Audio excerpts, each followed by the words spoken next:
when you take Venus and you get to the, Venus is being appreciated. Venus seduces Mars. Venus, I want a lover. I want the next door neighbor's person. Oh, there's this person. Oh, I gotta have this person. So like Venus is trying to increase the choices to make things more beautiful, nicer, more appreciated. It's the magnetism. So if Mars is in Taurus or Libra, it's going to push to satisfy Venus. It's like it's going to be seduced by Venus. It's going to always be trying to do things to make some gain, to make something in Taurus, to gain something, to make something more comfortable, to be liked more, to be more satisfied, to be more content. You know, it's going to push to get those things. In Libra, it's going to push to have the style of relationship.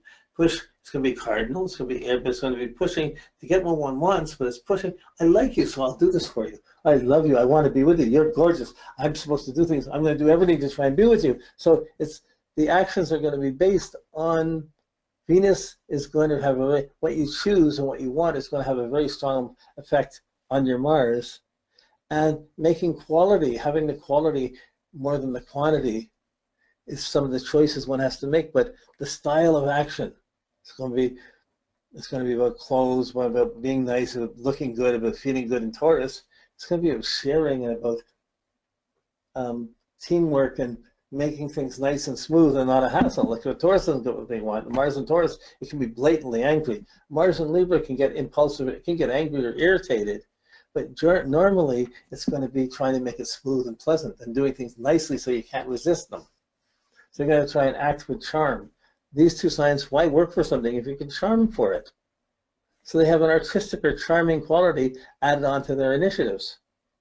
A need for satisfaction, a need for contentment, a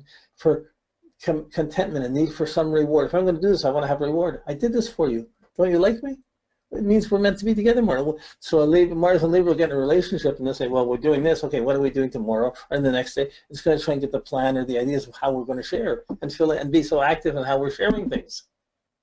But if the other person doesn't get along with it, they don't want to fight it, they're going to try and adjust it, say, okay, it can get really indecisive. But still, that's the teamwork one. In Taurus, it's not about what anyone else gets, what I like, what I'm doing, what I like. So the Mars is guided by the values. If the values are beautiful, and unselfish, they can be really powerfully wonderful people. That energy can work really wonderfully, but if they're not appreciated or they're not liked, why would they do anything? So by the time you get to school, you grow up and you have this happening with your parents. By the time you get to school, if Mars is in Libra or Taurus and the teacher likes that person, they'll do really well. If they don't, the teacher doesn't like them or the Venus isn't satisfied, they're not going to act properly. And you have to find some other value or counter value to justify actions or reactions. Okay, so there's a little vanity tied into the action. Venus brings vanity or lust or overindulgence, but also brings beauty, rewards, clients working to have nice things.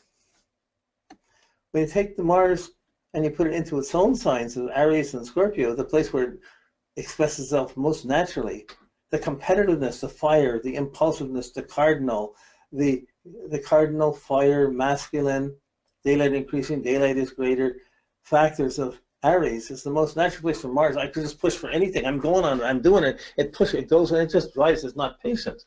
It gets angry whenever it gets delayed or stopped. Even if something breaks, doesn't matter. They push it, they go on to something else. The good thing is they can have a fight and have a blow up and forget about it the next day and they're on to the next thing. They don't hold the grudges. They're pushing to prove something, and they're going on impulse to prove it. That again, that can be courageous and noble. It can be klutzy and over competitive too. If a person's living at a low level quality, their Mars is going to attract low level experiences, and eventually we evolve it. For example, at high school, you have such a mix of people, and people are looking for who they like and what girls they like or what boys they like, and you have that selection going on, and then you get out of high school and you don't see any of those people anymore. But 10 years later, someone from high school can come up, and if you were hanging around with a bad crowd, they can show up and expect they're part of your life 10 years later when it would be very embarrassing or threatening. So what we want to do, how we're partying, you know, these people are going to want to challenge part. Let's go to a ball game. Let's go drinking. They're just going to, anything that challenges them, it would be fun to do. They're adventurous. They'll push things. Don't tell them not to. So they don't always have a sense of authority or responsibility. The Mars in Scorpio is the reflective Mars.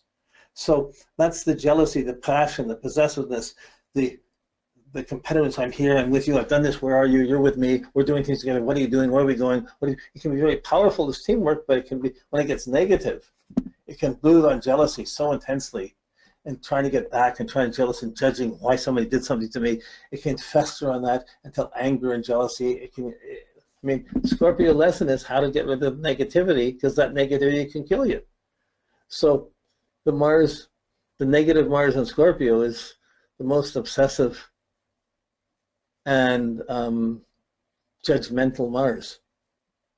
And many times when something's wrong, somebody did something, somebody led me, and they'll make a strong reaction and react on it and do a lot of things. They could be good or bad, but it has to really, the work is really to overcome the rejections and understand that and direct the energy to good things without hurting others.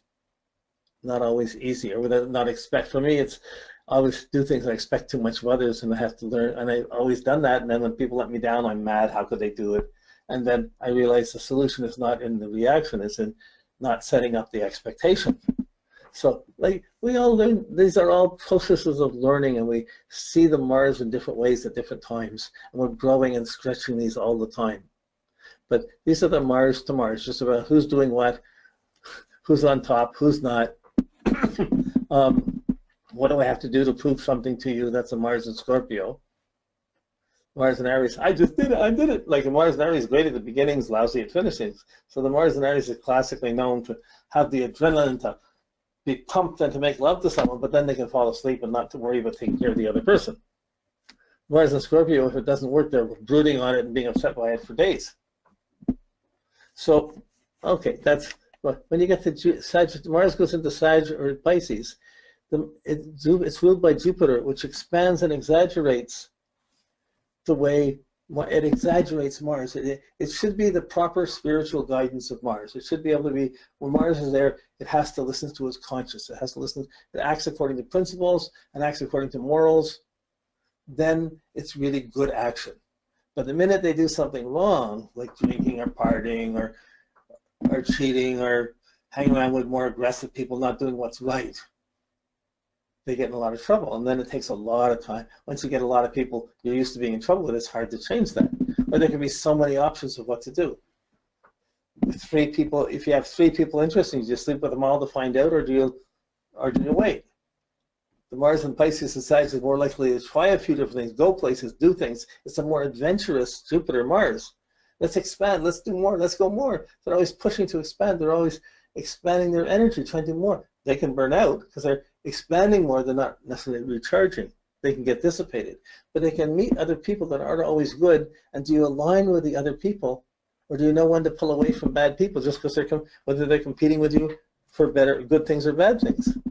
It takes good and bad experiences together to build up that wisdom of Sag and Pisces. So it's hard to guide. It becomes really important if you have kids that have that Mars and Sag and Pisces. You know they're going to do anything that comes up. They're going to try many things. And it's important to instir a good sense of right and wrong and what's principle or what's not, or moral ethics in those people so they can guide their actions properly. Otherwise, they just on adrenaline. It just builds up. Adrenaline is Mars, so Jupiter would expand the adrenaline. And, you know, it's... Well, once you get it charged up and you get mad, you forget everything, and you just justify being pumped up and, oh yeah, oh yeah, oh yeah, oh yeah, and you're going on it.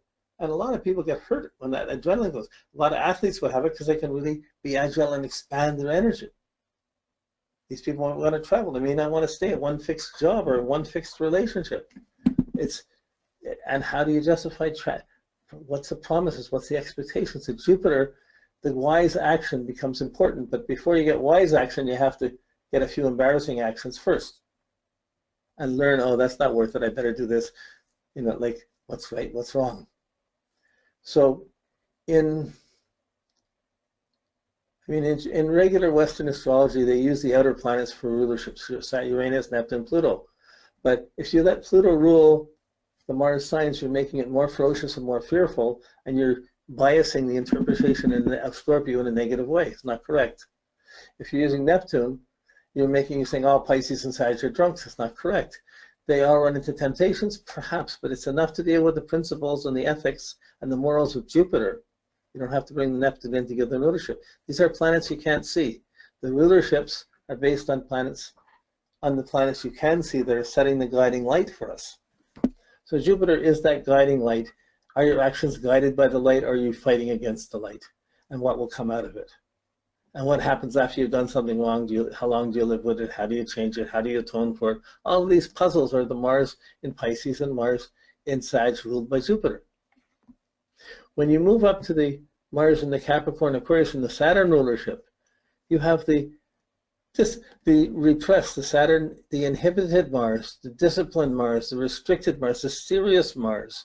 But you also have like the perfect Boy Scout or Girl Guide. With discipline, I can control it. It allows the discipline, but it tends to be over serious and limit. It doesn't tend to be so explorative. It tends to be over controlled and disciplined around how I'm doing things. So more cautious, more defensive, more ambitious in a way. That's the Saturn rulership. So the father, and whether the father was there or not, will have a strong effect on what you do. In Cancer, it would be the moon. It would be the mother. So these rulerships, you're trying to be just, honest, get respect, get dignity. So the Mars in Aquarius and Capricorn, you're going to try to be respected for the action, to do things that bring you respect or dignity, or build up accomplishments. You don't want to do things that make you frivolous. So these are a little more straight or disciplined or controlled than the Gemini or the Virgo or the Cancer, Leo. They're much more showy and independent. These ones are the more disciplined, socially sensitive ones of what's worth doing. So as soon as, if you're watching, you see a transit, you see a progression affecting a Mars, and you see there's going to be a Mars thing, it's hard to know exactly what it is. It's going to be a whole spectrum of things, of experiences that are being affected. But if you see that the Mars is being afflicted, then you see the rulership of that sign. You go through other categories, but when you get to the rulership, you can see if they're living up to that rulership or going against the rulership, going with justice or against justice, going with understanding or against understanding, using energy and force to hurt someone or to help someone, being overly lustful, over desirous, or overly vain about what one does, thinking about too much and being rationalizing, intellectualizing what one's doing, or like any of the planets come around like this. You see if the security is okay, if their confidence is okay, if they're proud of themselves.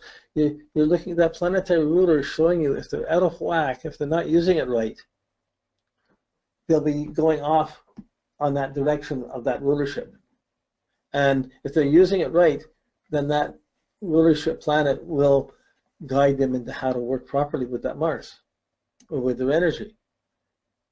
Now, I haven't worked with the detriments so much, but in a way, it's the opposite. If this is not really meant for this, I don't even really work with the detriments. The detriments are good to know. If it's like if Jupiter's it's the politics of the family. If Mars in a sign is ruled, wow, that's generally lucky. It's dignified. If it's not, then it's not so easy. And if it's in a sign, it's detriment, the opposite. It's more difficult. So Mars in Libra would be more difficult. Mars in Libra and Taurus would be more difficult for Mars, and Venus in Aries or Scorpio would be more difficult for Scorpio. So when you're looking at Mars in a sign, these rulerships are the things that tend to take you in the wrong direction, or you have to struggle with. These are the detriments of that sign. So Mars is doing things is the detriment of Taurus. Attracting things and charming for things is the Venus. Is the attraction of Taurus. And the Mars there, if it's aligning with one or the other, you kind of see the politics of how it works out.